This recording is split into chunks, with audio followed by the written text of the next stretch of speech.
Welcome to my channel Living Librarian. I'm your host Dave. I'll be sharing knowledge about consciousness, spirituality, and life. Stay tuned.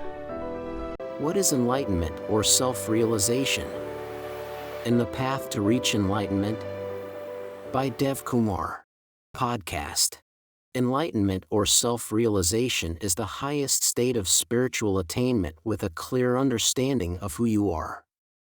It is also called Nirvana, Moksha, or liberation. It is a journey where all fears, doubts, worries, anger, and questions cease to exist. You become aware of your true self, which is infinite, eternal, pure knowledge, consciousness, and bliss God. Self-realization is not trying to be someone else but becoming your true self. A self-realized person is always connected to the source, that is God. They have unconditional love, devotion, and compassion. Is in complete bliss and peace. Transcends desire, suffering, attachment, and ego. Is non-judgmental to all beings, life, and situations. Complete alignment with the body, mind, and soul. They continue to work as the person that they were before, with an awareness of oneness and see themselves in everyone and everything that exists. With regard to realization, where do we stand as individual human beings? In the path of realization, we can categorize each person in one of these states. 1. Sleep state. 2. Awake state. 3. Enlightenment state.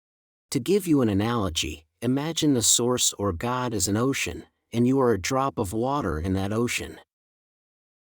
In sleep state, most of humanity falls under this category with a range of complete disconnection, ignorance, from the source to a partial connection to the source.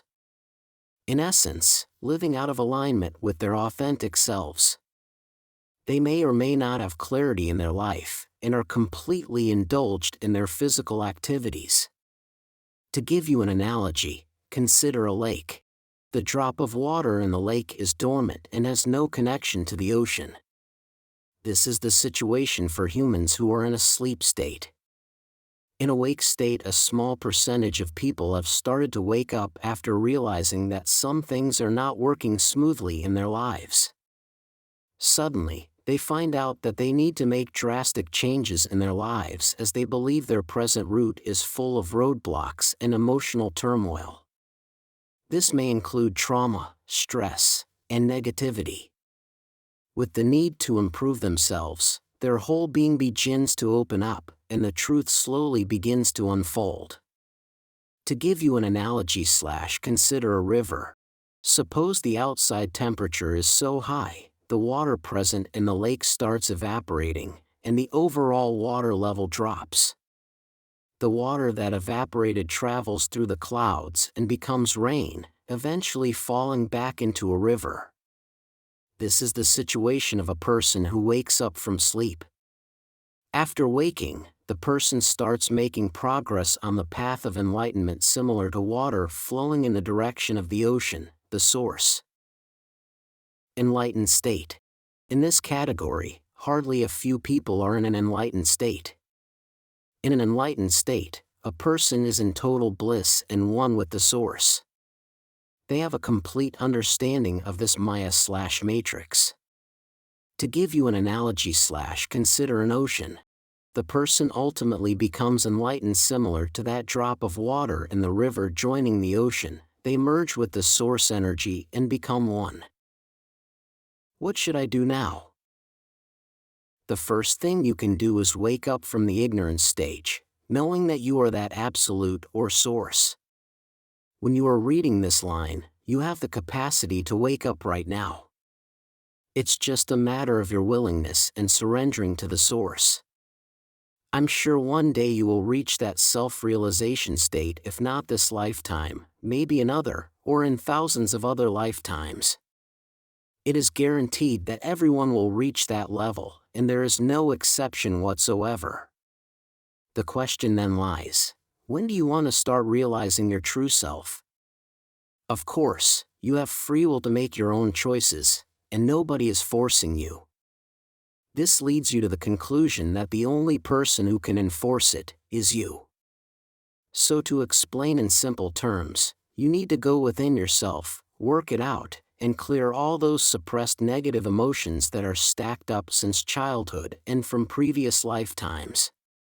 Start opening your heart and project unconditional love, compassion, joy, and peace to each other.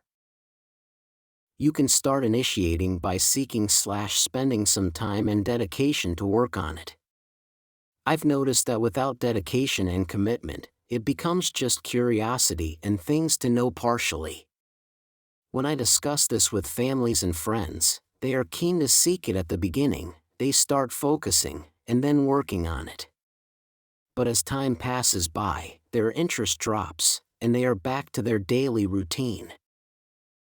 I've also seen some people start seeking more information when there is trauma or an event that has happened in their life.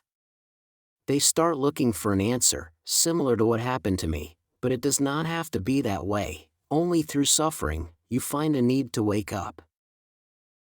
What is the difference between ascension and enlightenment? They both ultimately lead to oneness with the source, but there is a subtle difference. Imagine you are a kid who is studying in 3rd grade. When you pass, you move to 4th grade. So by the time you grow up and become an adult, you would have achieved your degree.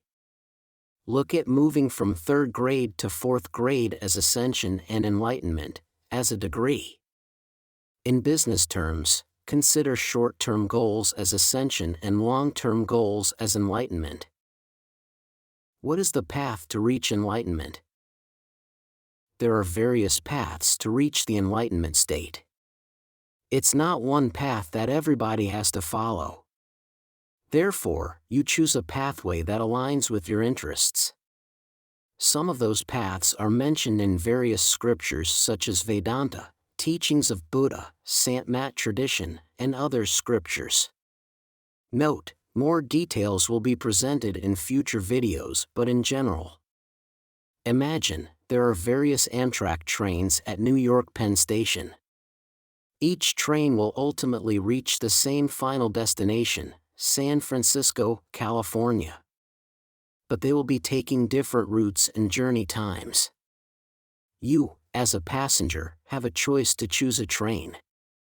Whether you want to take the express train, a slow train, or the longest train, that can take you via Georgia, Texas, or via Yellowstone National Park, Wyoming, before reaching San Francisco, it's your choice. The decision lies in your hands. So similarly, as a being, you have various paths to choose from, but ultimately we are reaching the same final destination as everyone else to become one with the Source. By Devkumar.